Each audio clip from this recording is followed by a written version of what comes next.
Hello everyone, this is Hina Kausar and welcome back to Hina Ma'am's classes. Today in this class I will explain Hindi explanation of the poem Our Casuarina Tree. This is a tree that is usually growth in Australia, right? So this is an Australian tree and this tree is rarely found in India. And this poem is written by Toru Dutt.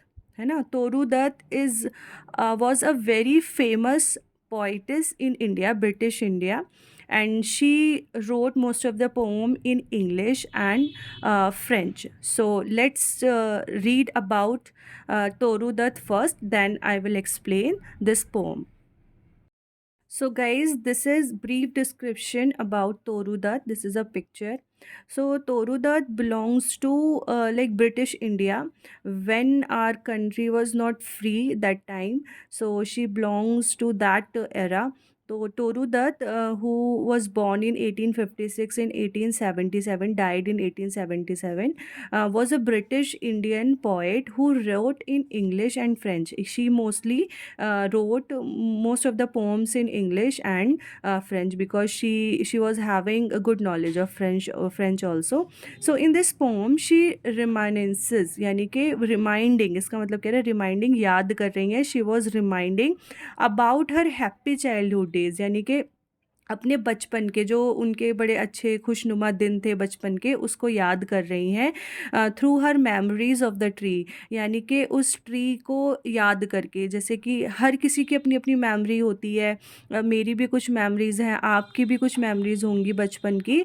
तो वो हम अपनी ज़िंदगी से उसको attach कर लेते हैं और वो यहाँ पर उसको याद कर रही हैं. और इसी पोम में उन्होंने वो सब डिस्क्राइब किया है कि how she played with her siblings, how she liked the tree, so which she associates with her prime and beloved companions of her childhood. यानी कि उनके बचपन के जो उनके सखी साथी थे, उनके साथ वो कैसे जीवन यापन करती थी, कैसे खेल कूद करती थी और उस ट्री का कितनी इम्पोर्टेंस थी उनकी लाइफ में. So she is explaining everything in this pome and she appreciated the tree very much, क्योंकि उनको वो ट्री बहुत पसंद थी. तो उन्होंने इस पोम में कैजरीना ट्री की बहुत खूबियाँ बताई हैं. ठीक है, तो this is the short description about Toru Dutt. Let's read the poem. Okay. So guys, as it is written, our casuarina tree, this is a tree. जैसे आप देख सकते हैं ये एक टॉल और ब्रॉड ट्री है. ऊपर से it's full of bugs and a when is surrounded by this tree. तो उन्होंने कितना ब्यूटीफुली इस ट्री को एक्सप्लेन किया है और इस ट्री की खूबियाँ बताई हैं. Let's read. ओके. अब तोरोदत क्या कह रही हैं? Like a huge Python winding around and round the rugged trunk intended deep with scars. Up to its very summit near the stars, a creeper climbs in whose embraces bond. No other tree could live but gallantly. देखो इस line में, इन सारी lines में उन्होंने कितना beautiful explain किया है कि like a huge Python winding around a round. ये जो यहाँ पे कैजरीना ट्री की ये जो वेन है, ये जो बेल लिपटी हुई है, उसको वो क्या बता रही हैं कि ऐसा ह्यूज पाइथन, जैसे कि वो पाइथन अजगर सांप होता है ना, तो अजगर सांप की तरह उस वेन ने इस ट्री को लपेटा हुआ है. वाइंडिंग राउंड एंड राउंड, अजगर सांप की तरह उस वेन ने उस ट्री को लपेटा हुआ है. द रग ट्रंक, और जो उसका रफ ट्रंक है, यानी कि जो उसका ये तना है, जो ये रफ तना है ना, rugged trunk indented deep with scars, और उस पर ऐसे डीप स्कार्स पड़ गए हैं, है ना, वो जो उसको लपेटे हुए हैं तो उससे डीप स्कार्स पड़ गए हैं, निशान पड़ गए हैं ट्री पर, लाइन पड़ गई हैं. Up to its very summit near the stars, और वो जो उसकी शाखाएं हैं वो इतनी ऊपर तक जाती हैं, यानी कि यहाँ तक जाती हैं, इतनी ऊपर तक जाती हैं जैसे कि वो तारों को छू रही हैं. समिट माने इतनी ऊपर, हाइट तक, इतनी ऊपर तक जा रही है जैसे लग रहा है कि वो तारों को छूने वाली हैं. A creeper climbs in whose embraces bound. No other tree could live but gallantly okay. तो यहाँ पर कह रहा है क्रीपर, क्रीपर क्लाइम्स, है ना। तो जो ये बेले हैं, जो क्रीपर हैं, बेले हैं, वो उसको इम्ब्रेसेस बाउंड, यानी कि उसको जकड़े हुए हैं, एंड सर्कल्ड, बाउंड माने एनसर्कल्ड, है ना। तो उसको लपेटे हुए हैं, ये क्रीपर उस ट्री को लपेटे हुए हैं। No other tree could live, इतनी इतनी मजबूती से उसे लपेटे हुए हैं कि कोई और आम ट्री होती तो वो जीवित ही नहीं रह पाती। No other tree could live, वो जीवित ही नहीं रह सकती थी। बट गैलेंटली, लेकिन उसकी हिम्मत देखो, गैलेंटली मीन्स हिम्मत, इस कैजरीना ट्री की हिम्मत देखो कि वो पाइथन जैसी जैसे उस क्रीपर ने उसको लपेटे हुए है, जैसे कि एक अजगर सांप चारों तरफ से लपेटता है, उसकी शाखाएं आसमान तक, तारों तक जा रही हैं, और जो उसकी बेलें हैं उन्होंने चारों तरफ से उसको एम्ब्रेसेस किया हुआ है, यानी कि लपेटा हुआ है, लेकिन फिर भी वो जीवित है। और after of these things he she is alive, this tree is alive, हिम्मत के साथ, बट गैलेंटली। अब देखो नेक्स्ट पैरा में क्या बोल रही है तोरुदत्त।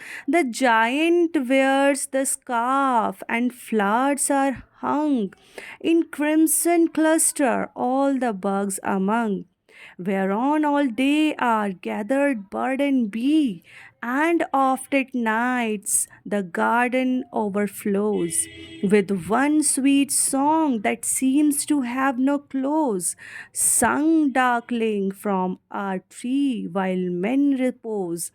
राइट अब देखो यहाँ पे तोरुदत्त बोल रही है, the giant wears the scarf and flowers are hung, यानी कि इस जायंट, यानी कि इतनी ह्यूज, इतनी महान, इतनी बड़ी ट्री ने उस बेल को ऐसे अपने ऊपर समाया हुआ है, जैसे कि स्कार्फ, जैसे हम स्कार्फ पहनते हैं ना, बड़े आराम से सॉफ्टली स्कार्फ हम पहने रहते हैं, तो ऐसे उसने उसको अपने ऊपर लपेटा हुआ है, उसको दर्द नहीं हो रहा। और कोई ट्री होता तो इतनी बेले और उसको जकड़े हुए हैं अजगर की तरह, और कोई ट्री तो जीवित ही नहीं रह पाती। But how smartly, how gallantly the tree वो these creeper on its like a scarf, scarf की तरह उन्होंने उसको पहना हुआ है। एंड फ्लावर्स आर हंग, और उसके चारों तरफ देखो कितने beautifully, all the flowers are hung around the tree, लटके हुए हैं, चारों तरफ लटके हुए हैं ना। In crimson, in crimson cluster, group में, क्रिम्सन माने लटके हुए हैं चारों तरफ, एंड क्लस्टर माने ग्रुप में, ग्रुप में वो सारे फ्लावर्स लटके हुए हैं। ऑल द बग्स अमंग, और जो उसकी बग्स यानी कि उनकी ब्रांचेस हैं चारों तरफ से वो इधर उधर गिर रही हैं, यानी कि चारों तरफ से फैली हुई है, उस ट्री की सारी ब्रांचेस चारों तरफ से फैली हुई हैं, और ग्रुप में जो फ्लावर्स हैं वो लटके हुए हैं। ठीक है। After that where on all day are gathered bird and bee, और जैसे ही दिन शुरू होता है वहाँ पूरे दिन क्या इकट्ठा हो जाते हैं, बीज और बर्ड्स आके उस ट्री पर बैठ जाते हैं, इकट्ठा हो जाते हैं। ठीक है। अब देखो नेक्स्ट बोल रही है तोरुदत्त, and oft eight nights the garden overflows, ठीक है। And oft eight nights the garden overflows with one sweet song that seems to have no close, संग darkling from are tree while man repose, है ना। तो क्या हो रहा है यहाँ पे कि all oft at night the garden overflows, यानी कि अंधेरा होने तक भी यहाँ जो हमारा गार्डन है वो ओवरफ्लो रहता है, किन चीज़ों से, बर्ड्स आ जाते हैं, बीज आ जाते हैं वहाँ पर, और आपस में बातचीत करते हैं, ये सारे बर्ड्स और बीज गाना गाते हैं, with one sweet song that seems to have no close, ऐसा लगता है जैसे कि ये चीज़ें ख़त्म ही नहीं होने वाली हैं। जो बर्ड्स हैं वो इतना सुंदर सुंदर मेलोडियस सॉन्ग गाते हैं। अब देखो संग डार्कलिंग, यानी कि अब सूरज छिपने तक, संग माने गाती हैं कब तक, सूरज छिपने तक, डार्कलिंग माने ग्रोइंग डार्क, जब तक सूरज नहीं छिपता, जब तक अंधेरा नहीं होता तब तक गाती हैं, फ्रॉम आर ट्री, हमारी ट्री से। वाइल मैन रिपोज, मतलब जब तक कि लोग बाग रेस्ट करने नहीं जाते, यानी कि अंधेरा नहीं होता, जब अंधेरा हो जाता है तो हम लोग रेस्ट करने जाते हैं ना, अपने अपने घरों में चले जाते हैं, तो वही आप बोल रही हैं कि ये जो चिड़ियाँ हैं, ये जो बर्ड्स हैं, ये जो भी पक्षी इस ट्री पर आकर बैठते हैं, तो जब तक सूरज नहीं छिपता है तब तक यहाँ पर आकर वो अच्छे से गाना गाते हैं, खुश रहते हैं, यहाँ पर आकर मिलजुलते हैं एक दूसरे से, जब तक कि सब रेस्ट के लिए नहीं जाते, जब तक अंधेरा नहीं होता। ठीक है, आई होप यहाँ तक आपको बिल्कुल समझ आया होगा। After that what Toruda said, when first my casement is wide open thrown, at dawn my eyes delighted on its rest. Sometimes, and most in winter, know its crest.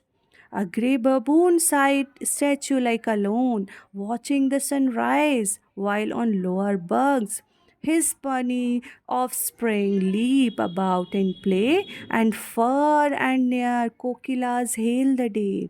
अब देखो कितनी ब्यूटीफुल यहाँ एक्सप्लेन किया है उन्होंने कि when first my casement, casement माने window, जैसे ही मैं सुबह सुबह अपनी विंडो को खोलती हूँ, वाइड ओपन थ्रो, जैसे ही मैं अपनी विंडो को खोलती हूँ और मेरी आंखें वहाँ जाती हैं, यानी कि मेरी नज़रें उस ट्री पर जाती हैं, एट डॉन का मतलब होता है वेरी वेरी फर्स्ट नाइट, सूरज के उगने से पहले वाली जो सुबह होती है, 4 साढ़े 4 बजे का जो टाइम होता है, तो तब जब मैं अपनी विंडो खोलती हूँ और my sigh eyes delighted on its rest, और जैसे ही मेरी आंखें, मेरी नज़रें उस ट्री पर जाती हैं, तो क्या मेरी नज़रें वहाँ रुक जाती हैं, रेस्ट माने रुक जाती हैं, उस ट्री पर रुक जाती हैं। ठीक है, क्योंकि वो इतना ब्यूटीफुली नज़ारा होता है। क्या क्या होता है देखो, सुबह सुबह पढ़ते हैं, some times and most in winter, कभी कभी, ज़्यादातर कब, विंटर्स में। विंटर्स में क्या होता है, ऑन इट्स क्रेस्ट, उसकी हाई पीक पर, क्रेस्ट मीन्स हाई पीक, उसकी सबसे ऊंची चोटी पर क्या देखती हैं तोरुदत्त, अ ग्रे बबून